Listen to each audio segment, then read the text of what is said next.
Welcome back, everyone. Let's get started with the first section of today's lesson, where we will be focusing on data collection for your Scope 1 and 2 greenhouse gas emissions inventory. Our end goal for this course is to be able to calculate your company's Scope 1 and 2 emissions. Typically, these emissions are calculated by multiplying activity data with the corresponding emission factor, as shown in the calculation here. On the next slide, we will see an example of this calculation, which we'll walk you through. So let's take a look at this example calculation on the bottom of the slide here. So first, on the left, we have activity data. Activity data is a quantitative measure of an activity within your organization that results in greenhouse gas emissions.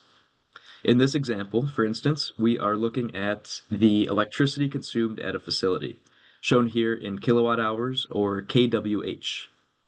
Activity data is collected from your company's operations and your business activities, and they are unique to your business. In this example, the electricity consumption value could be from a facility's utility bill.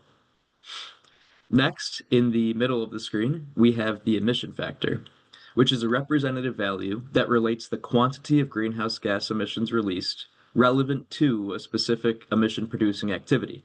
So in this case, electricity use. You can see the unit for the emission factor here is expressed in kilograms of carbon dioxide equivalent, or kg CO2e, per unit of kWh of electricity.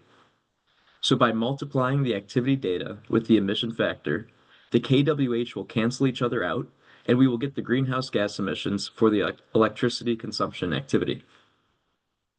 In this example, we have converted the kilograms of CO2e to metric tons of CO2e, which is a common practice in the reporting of emissions as well. So when calculating your Scope 1 and 2 footprint, you will repeat these steps for all relevant activities under Scope 1 and 2 within your organizational boundary, and then add up all the calculated emissions to get your overall Scope 1 and 2 greenhouse gas footprint. As a first step to learning this process, we will be talking about the activity data in this lesson. What data you will need, how to collect it, and how to fill in possible data gaps. This is all we need to worry about for the moment. We'll get into emission factors later on in this course in another lesson.